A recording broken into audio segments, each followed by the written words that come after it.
ലോകകപ്പിൽ ഇഷ്ടപ്പെട്ട ടീം ഏതുമായിക്കൊള്ളട്ടെ. പക്ഷേ അർജന്റീനയുടെ 2 കളികൾ നമ്മോട് പറയുന്ന വലിയൊരു സന്ദേശമുണ്ട്.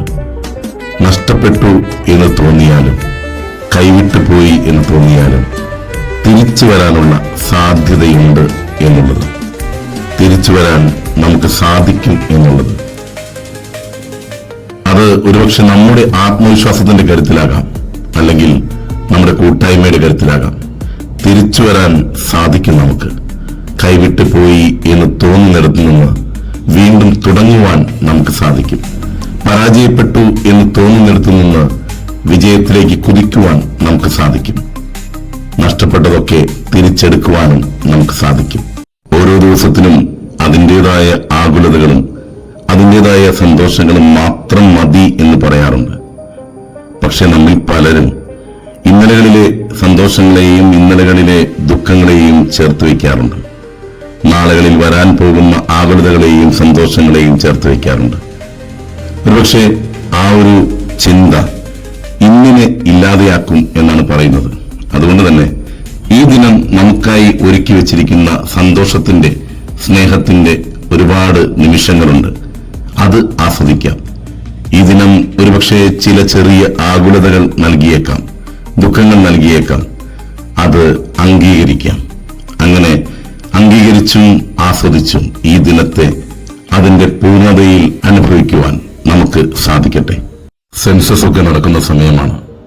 എന്യൂമറേറ്റർമാർ വീടുകളിലേക്ക് വരുമ്പോൾ നമ്മോട് ചില ചോദ്യങ്ങൾ ചോദിക്കുന്നുണ്ട്. ആ ചോദ്യങ്ങൾക്കൊക്കെ നാം ഉത്തരവും പറയാറുണ്ട്. ഇടയ്ക്ക് എന്യൂമറേറ്റർമാർ അവരുടെ കയ്യിലുള്ള മൊബൈലിൽ റീഫ്രഷ് എന്ന ബട്ടൺ അമർത്തുന്നുണ്ട്. കാരണം ഡാറ്റ പുതുക്കേണ്ടതായിട്ടുണ്ട്, സിസ്റ്റം ഒന്ന് പുതുക്കേണ്ടതായിട്ടുണ്ട്. ഏത് ഉപകരണമാണെങ്കിലും ഒന്ന് അപ്ഡേറ്റ് ചെയ്യാറുണ്ട്, ഇടയ്ക്ക് റീഫ്രഷ് ചെയ്യാറുണ്ട്. അത് അനിവാര്യതയാണ്. നമ്മുടെ ഓരോരുത്തരുടെയും ജീവിതമാണെങ്കിലും അങ്ങനെ തന്നെയാണ്. അനിവാര്യമായ ചില അപ്ഡേഷനുകൾ നാം നടത്തേണ്ടതുണ്ട്. ഇടയ്ക്ക് ഒന്ന് റീഫ്രഷ് ചെയ്യേണ്ടതുണ്ട്. ഇല്ലെങ്കിൽ മുങ്ങിപ്പോയിടത്ത് തന്നെ നാം കിടക്കും, വീണു പോയിടത്ത് തന്നെ നാം കിടക്കും. നമ്മുടെ യാത്ര പതിയെ ആകും. തളർന്നു പോയി എന്ന് തോന്നുമ്പോൾ ഇടയ്ക്കൊന്ന് റീഫ്രഷ് ചെയ്യണം. വീണു പോയി എന്ന് തോന്നുമ്പോൾ ഇടയ്ക്കൊന്ന് അപ്ഡേറ്റ് ചെയ്യണം. എഴുന്നേൽക്കുവാൻ സാധിക്കും. നേടാനും പോരാടുവാനും ഇനിയും നമുക്ക് സമയമുണ്ട്. വഞ്ചി വീടിനുള്ളിൽ ഒരു മെഴുകുതിരി വെളിച്ചത്തിൽ പുസ്തകം വായിക്കുകയായിരുന്നു അയാൾ. കാറ്റിൽ മെഴുകുതിരി കെട്ടുപോയി. മറ്റൊന്ന് തെളിക്കുവാൻ താല്പര്യമില്ലാതെ വെറുതെ അയാൾ കണ്ണും പൂട്ടിയിരുന്നു. മിഴി തുറന്നു നോക്കുമ്പോൾ പുഴ മുഴുവൻ നിലാവാണ്. വെളിച്ചത്തിന്റെ നീല വിസ്മയത്തിലേക്ക് കൈകൂപ്പി നിന്ന് അയാൾ ഇങ്ങനെ പറഞ്ഞു, എന്റെ ചെറു മെഴുകുതിരികളെ നീ കെടുത്തിക്കൊള്ളുക. ആ ചെറു വെളിച്ചം കൊണ്ട് മാത്രം ഞാൻ കാണാതെ പോയ നിലാവെളിച്ചം തിരിച്ചു തരിക. ചുറ്റിനും ഇപ്പോൾ വെളിച്ചമുണ്ട്. അണഞ്ഞുപോയ മെഴുകുതിരി അല്പസമയത്തേക്ക് ഇരുട്ടിനെ സമ്മാനിച്ചുവെങ്കിലും അല്പം ധ്യാനിച്ചപ്പോൾ വെളിച്ചത്തെ കണ്ടെത്തുവാൻ സാധിച്ചു.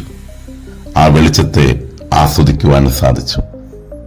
ജീവിതത്തിലും അതുപോലെ തന്നെയാണ്. ഇടയ്ക്ക് ഇരുട്ട് വീണേക്കാം. പക്ഷേ ആ ഇരുട്ടിനെ അംഗീകരിച്ചുകൊണ്ട് അല്പസമയം ധ്യാനിച്ചിട്ടുണ്ടെങ്കിൽ ചില തരിവെട്ടങ്ങൾ കാണുവാൻ സാധിക്കും. മെല്ലെ മെല്ലെ വലിയ പ്രകാശമായി മാറുന്ന ചെറിയ വെളിച്ച സ്രോതസ്സുകളെ.